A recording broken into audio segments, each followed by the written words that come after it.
Hello everyone, हमारा question है from amongst the metal sodium, calcium, aluminium, copper and magnesium name the metal. पहला, which react with water only on boiling. दूसरा है another which does not react even with steam. अब देखो, metal जो होता है जनरल फॉर्मूला जो है, मेटल जो होता है वो वाटर से रिएक्ट करता है और वाटर के साथ रिएक्ट करके मेटल ऑक्साइड या हाइड्रोक्साइड बनाता है। मेटल ऑक्साइड या हाइड्रोक्साइड बनाता है। साथ ही साथ, ठीक है, ये हाइड्रोजन गैस रिलीज करता है। ठीक है, हाइड्रोजन गैस निकालता है। जैसे मान लो कि हमारे पास एक मेटल है, जिंक। ठीक है, ये H2O से रिएक्ट किया, ये ZnOH होल टू बना लेता है और H2 रिलीज करता है। ठीक है, ये रिएक्शन है।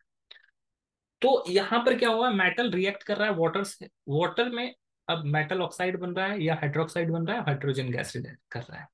अब वाटर में भी क्या होता है कि हर टेम्परेचर पे वाटर से रिएक्ट नहीं कर सकता है। कोई मेटल ऐसा हो जाएगा कि जो कोल्ड से भी, कोल्ड वाटर से रिएक्ट करेगा। कोई ऐसा मेटल होगा जो हॉट वाटर से रिएक्ट करे। कोई ऐसा होगा जो बॉइलिंग वाटर से रिएक्ट करेगा। कोई ऐसा होगा जो स्टीम से रिएक्ट करेगा।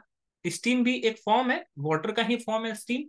तो स्टीम से रिएक्ट करेगा। ठीक है, तो अलग अलग मेटल जिसका रिएक्टिविटी जैसा होगा उसके हिसाब से वो रिएक्शन करता है।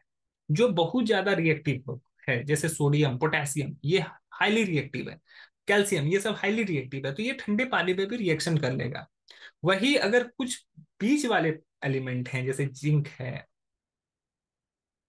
और एल्युमिनियम है, तो इस तरह से ये क्या होता है, गर्म पानी से होता है।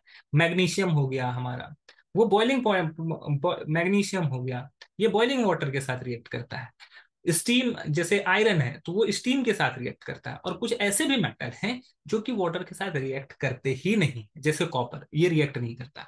तो पहला क्वेश्चन जो हमारा दिया गया है, first question, which react react with only on boiling point. Boiling point पे क्या है, सोडियम, सोडियम नहीं कर सकता है, सोडियम बहुत हाईली रिएक्टिव है। सोडियम और कैल्शियम ये सब ठंडे पानी में ही रिएक्ट कर लेगा।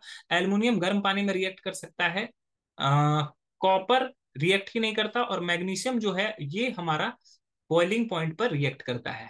तो हम लोग लिख सकते हैं Mg reacts with water. Magnesium का शॉर्ट फॉर्म Mg है, मतलब कि सिंबल Mg है, इसी वजह से Mg यूज किया मैंने। Mg react with water only on boiling.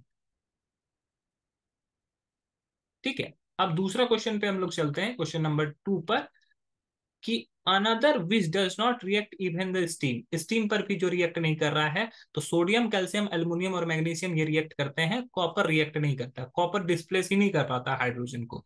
ठीक है, ये क्या कर रहा है, यहाँ जिंक क्या कर रहा है, ऑक्सीजन के साथ जुड़ रहा है और हाइड्रोजन को डिस्प्लेस कर रहा है। लेकिन कॉपर क्या है, लेस रिएक्टिव होने की वजह से कॉपर हाइड्रोजन को यहाँ से डिस्प्लेस ही नहीं कर पाएगा, H2 को हटा ही नहीं पाएगा। तो हम लोग यहाँ पे लिख सकते हैं Cu does not react even with steam। Copper reactive नहीं होने की वजह से, लेस रिएक्टिव होने की वजह से, रिएक्टिव तो है लेकिन बहुत ज्यादा लेस रिएक्टिव है, हाइड्रोजन से कम रिएक्टिव है, इसी वजह से ये वाटर से रिएक्ट ही नहीं करेगा। आई होप ये क्वेश्चन आपको समझ में आया होगा। That's all, thank you.